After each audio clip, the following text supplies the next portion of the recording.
Good evening, everybody. I'm David Parker, and I'm going to be talking about steroid use in bodybuilding. Chris Bumstead, Noel Dazel, Joe Linder, Mike Menser, and the great Arnold Schwarzenegger. What do all these men have in common? They're all absolutely massive.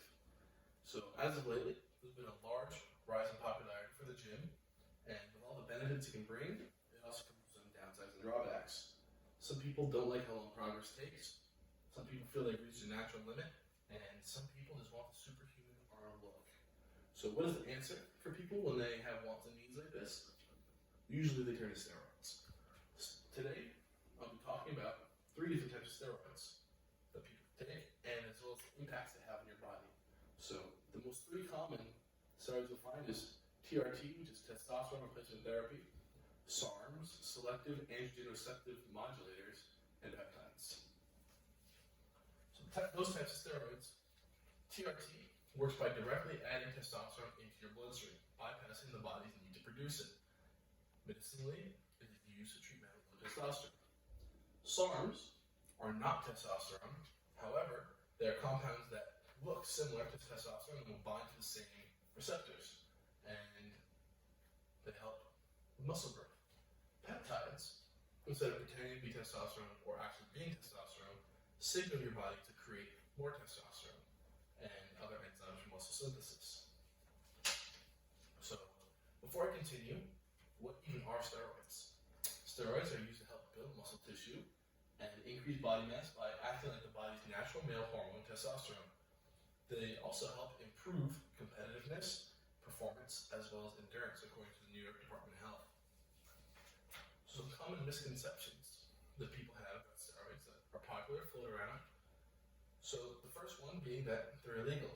TRT can be prescribed from a doctor for a man with low testosterone, and SARMs and peptides can be bought for research purposes, according to the Mayo Clinic and sports technology labs.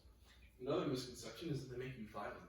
Although this is true for some people, it usually is not the case unless you're on too high of a dosage or predisposed to being a violent person already without. And the last myth I'll be talking about is that they're safe for everyone to use. While some people can use them and come out completely scot-free, some people have a lot of negative side effects from steroid use. So this is a graph of symptoms: muscle or joint pain, loss of taste and smell, fever, dry cough, and shortness of breath. These are symptoms and percentages of people impacted when they had COVID-19. So the dark blue is current steroid users, the light blue is previous steroid users, and the gray is people who've never used steroids. And as you can tell by looking at the graph just briefly, is that steroid users have a lot higher percentage of experiencing symptoms from a virus or bacteria because their body's more predisposed to getting sick than normal people. The only outlier that I find interesting is feel the shortness of breath over there. Non-users experience more shortness of breath than steroid users, which I would contribute more so to someone having increased diaphragm muscles or something like that. So, some of the effects, why I don't believe in them. Steroids can cause severe body acne. Severe. They can also cause other problems, such as worsening sleep apnea. They can cause non-cancerous growth of the prostate. They can enlarge your breasts with a condition called gynecomastia. They limit your sperm production, cause erectile dysfunction. They can cause shrinkage of the testicles.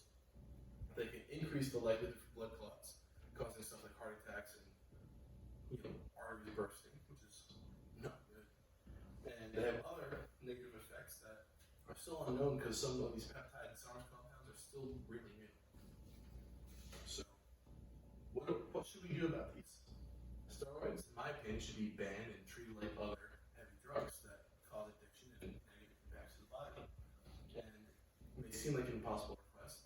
The minimum we can start doing is inform people about the negative effects and why they shouldn't be taking them.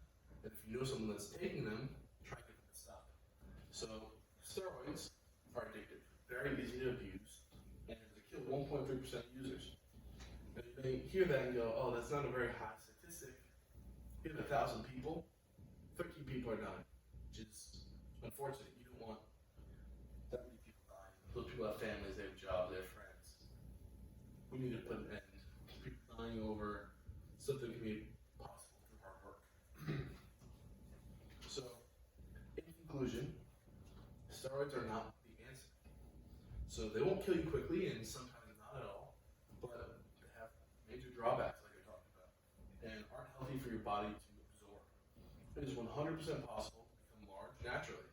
And for example, you have Al Eubank here, top corner, looks similar to the guys we showed earlier that are on steroids, and you have Tristan Lee down there, 2 lifelong naturals, so a lot of muscle mass on them. Heart attacks, testosterone levels crashing after a cycle, the addiction and reproductive issues really aren't worth the extra and quicker size, unless you think you're some, you got freak genetics and are Mr. Olympia, Mr. Universe bound. They aren't worthwhile. People should go to the gym, stay natural, consume plenty of protein, creatine if you want to have some extra water absorption, and keep themselves healthy, because there's no point in having your body look healthy and on point and not be healthy